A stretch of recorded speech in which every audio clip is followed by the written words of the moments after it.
Simba, Simba,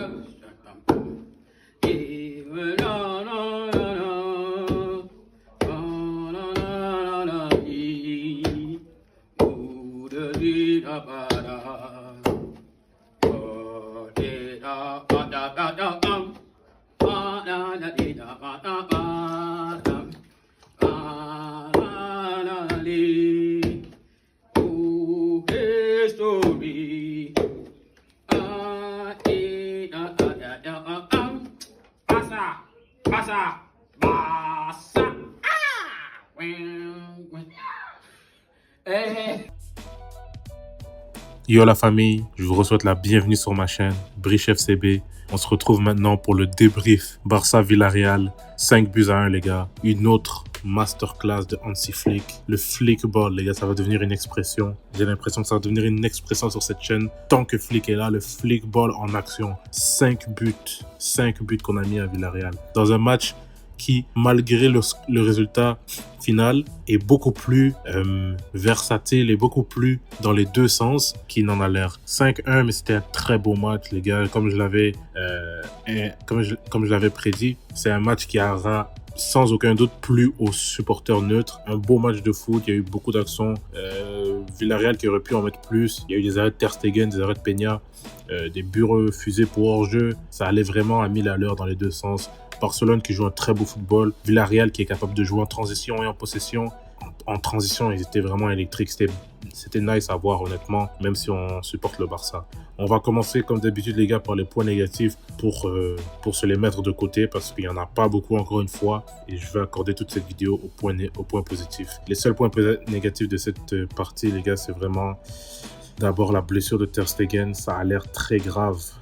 Au contact directement, il a su, lui, il s'est effondré par terre. Il a su que c'était quelque chose de grave. Au début, moi, à l'écran, je pensais qu'il était d'abord par terre parce qu'il venait de faire une sortie aérienne un peu compliquée et qu'il tombait seulement. On a entendu un cri, il s'est tenu le genou. Avec les images, j'ai pas trop compris ce qui se passait parce qu'il n'a pas l'air d'atterrir bizarrement sur sa jambe. Il n'a pas l'air d'avoir un genou qui tourne, une cheville qui tourne, rien, mais la douleur, elle est sincère, les gars. Il s'est tenu le visage. C'est probablement une fête de saison pour Ter Stegen et c'est dommage pour lui, les gars, parce que à l'inverse de tout le monde, moi je le voyais en montée en puissance, excepté ce qui s'est passé contre Monaco. Je le voyais dans une bonne montée. Il venait de faire des bons arrêts dans ce match-ci. Il avait arrêté l'échappée, le 1v1 de Bailly. Il venait de faire une sortie aérienne compliquée. Il venait d'avoir le poste de numéro 1 en Allemagne. Là maintenant, ça sonne comme une fin de saison et une blessure grave même. Je me rappelle que Victor Valdés a eu environ au même âge. Et Victor Valdés avait quitté le Barça après cette blessure. Bon, on n'espère pas le même scénario pour Ter Stegen, mais on lui souhaite un bon rétablissement. Je m'attends déjà à ce que ce soit quelque chose de grave. Donc, Iñaki Peña, ça me permet de transiter. Iñaki Peña, ça va être une autre saison de responsabilité pour lui. Il va être le partant pour les prochains mois, voire jusqu'à la fin de la saison. Un autre petit point négatif, c'est qu'on n'a pas vu Ansu Fati. Bon, ça c'est pas un point négatif dans le match, c'est peut-être juste pour moi. Notamment que je l'avais mis peut-être buteur, mais le fait qu'il n'ait pas joué, je pense que ça aurait été un bon match pour lui, mais bon. Au moins, on va le voir à domicile contre Retafe dans quelques jours encore. Donc, pas de minutes pour Fati. Lewandowski rate son penalty. Il aurait pu avoir son premier triplé de la saison, prendre une petite avance pour le Pichichi, mais il rate son penalty. J'ai pas trop confiance en Lewandowski sur les penalties, les gars. Je sais pas pour vous. Depuis qu'il est au Barça, il en a peut-être raté 3 ou 4 là. Il y en a eu quelques-uns qui rataient là, vu que le gardien sortait de sa ligne, il devait retirer et tout. Dans tous les cas, il ne me met pas en confiance pour les pénaux. C'est compliqué. Il aurait pu avoir son triplé, mais là, bon, c'est un bémol. Ça n'a pas affecté le match, mais personnellement, c'est pas très bon. Donc maintenant, les gars, on va passer sur les points positifs. J'ai envie de dire tout, les gars. J'ai envie de dire qu'il y a tout de positif dans ce match. Tous les joueurs ont fait des bons matchs. Il n'y a personne qui a fait un mauvais match excepté Gérard Martin. Mais même à lui, je pense qu'il a été en montée comparé à ses dernières apparitions. C'est un match qui lui a permis de prendre beaucoup de confiance. Il a fait quelques bonnes phases offensives. J'ai l'impression que ce joueur, ses défauts, ce sont les qualités de Baldé. Et ses qualités, ce sont les défauts de Baldé. Gérard Martin au ballon en possession offensive, il est très bon. Il est capable de faire justement le genre de passe que je reproche à Baldé d'être incapable de voir ni de faire. C'est-à-dire les passes tranchantes dans le milieu. C'est-à-dire vers soit Pedri, Rafinha s'il est dans l'axe, Lewandowski, un des milieux, une passe qui ramène le jeu vers l'axe et qui casse un peu une ligne verticale, vous voyez. Baldé, il fait jamais ça, il veut que déborder. À l'inverse de ça, Gérard Martin, il est presque incapable de déborder. Déjà qu'il a un physique atypique un peu pour un latéral gauche. Il n'est pas un joueur qui part en 1v1, il est beaucoup plus en combinaison. Et je trouve que Baldé et Martin sont deux joueurs vraiment opposés qu'on peut utiliser dans deux types de situations différentes. Ça, c'est un point presque même très positif pour le Barça. C'est-à-dire dans des matchs où Baldé n'est pas adapté, on va mettre Gérard Martin et vice-versa. Il y a maintenant Pablo Torre qui stat, les gars. Il met une passe D, un but. Déjà, petit message aux supporters du Villarreal, c'est dommage pour Eric Bailly. Je pense qu'il a 2 buts où il dévie le ballon dans le but. Il donne un penalty. Bon, c'était pas une journée pour lui. Pour revenir, Pablo Torre, il fait une très belle passe décisive à la fin d'une action collective. Et il marque son but, qui était quand même important. C'est le but qui nous permet de monter à 3-1. Le match était quand même devenu très serré à 2-1. Là. Villarreal envoyait qu'il poussait pour avoir le deuxième but. Ils allaient même peut-être l'avoir. Pablo Torre qui marque à un moment très important. Il est sorti juste après, c'est parfait. On a eu un Rafinha dans le maximum de ses capacités. L'intensité, la vitesse qu'il nous met, les gars. Il y a eu des sprints que je l'ai vu faire. Je me suis dit, putain, mais il a mangé quoi ce matin, Rafinha? Il y a des accélérations qui nous faisaient qu'on aurait dit que c'était un autre joueur. On aurait dit qu'on est en train de voir, je sais pas qui là, j'ai pas de nom qui me vient en tête, mais Rafinha, vraiment, sa qualité première a été mise de l'avant dans ce match. C'était un match vraiment pour lui et ça s'est vraiment manifesté après par son but. Son but, est-ce qu'on peut en parler? Notamment la passe de Lamine Yamal, les gars. Quand j'ai vu l'action se déployer, je me suis dit, vas-y, si Lamine veut trouver Rafinha, il doit peut-être se mettre sur son pied gauche, lui mettre une enroulée un peu à la Messi et tout. Non, il a décidé directement en 2 touches de balle de lui mettre un extérieur du pied. Pendant la trajectoire du ballon, je me dis putain, Rafinha, il va jamais être capable de ramener ça au sol, de finir, c'est un peu compliqué. Monsieur décide de la mettre en une touche, les gars. En une touche, rebond sur le sol pour surprendre le gardien. Jamais, même dans la forme de Rafinha, jamais je me disais il va finir ça comme ça. Première touche, première intention. Très gros match de Rafinha, les gars. Très gros match de Lamine Yamal. Ça me permet de transiter sur lui, justement. Lamine Yamal qui, bon, dans le début, il était pas trop dans le jeu individuel, le dribble et tout. Il était vraiment dans la combinaison. Très tactique, son début de match. Mais la merveille qu'il nous fait sur la passe sur Rafinha, les gars, c'est vraiment la marque des grands joueurs. Il nous sort une action de génie au moins par match. Chaque match qu'il nous fait, il a une action qu'on sait qu'elle va être dans des compilations, les gars. Cette passe de l'extérieur, même si son match est relativement silencieux ou relativement calme pour son niveau, je le dis bien, pour son niveau, il nous sort une action de génie comme ça qui va élever son match au rang de highlight, même si de base son match il était très collectif, il ne s'est pas vraiment pas surpassé, mais il ne s'est pas vraiment démarqué par sa technique ou par avoir dribblé plein de gens. Quoi qu'il a quand même dribblé. Hein. Donc c'est ça les gars, c'est vraiment les grands joueurs qui sont capables même dans des matchs où ils sont un peu normaux, de nous sortir des trucs comme ça.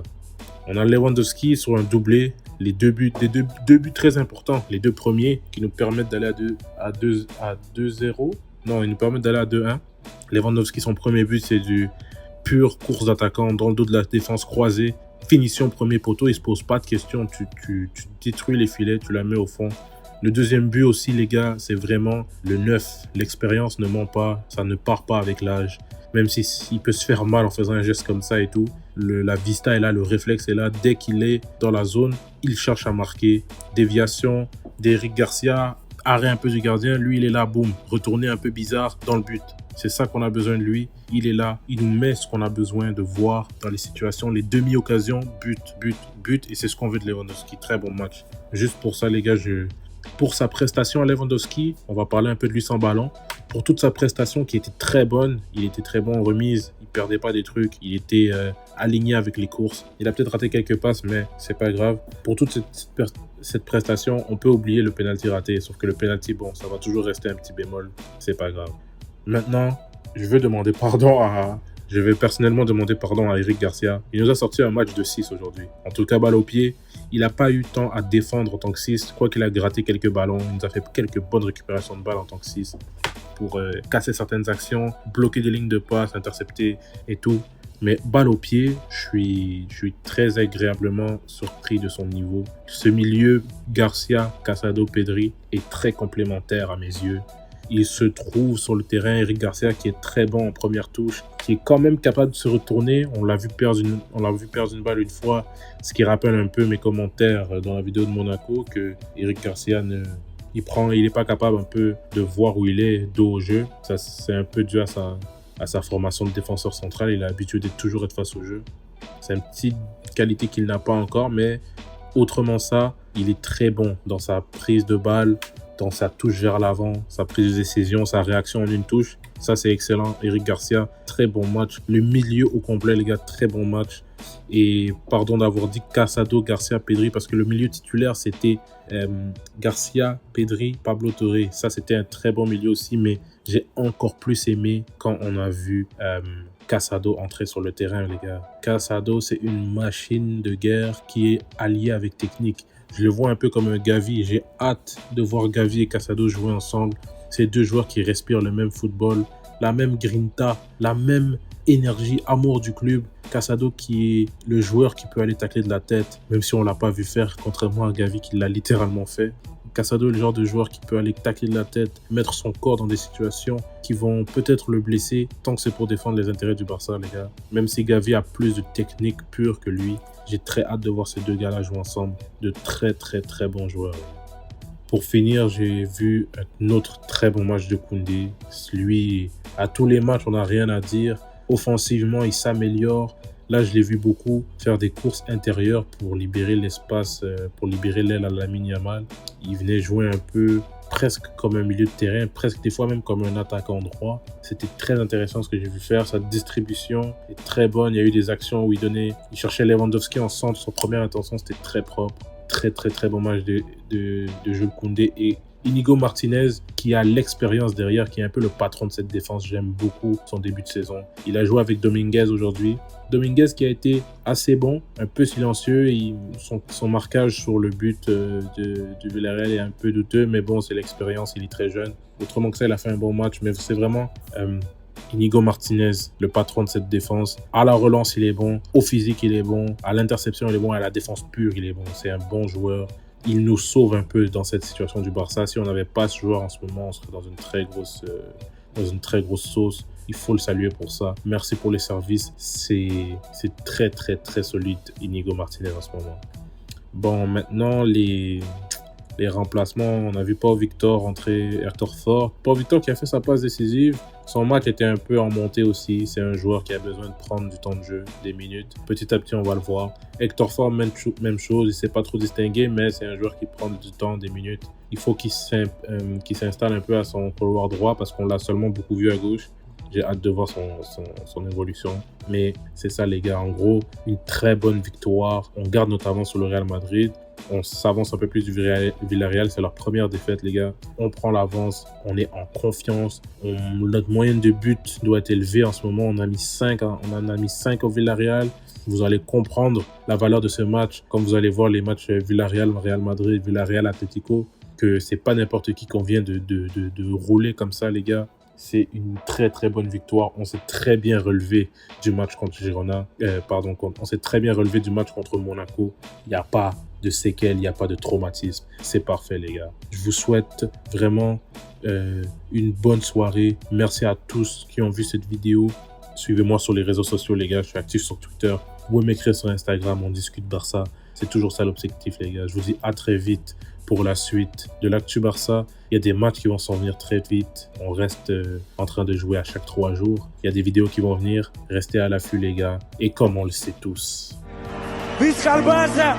Visca Catalunya! Visca el Barça, sempre. Visca el Barça i visca Catalunya!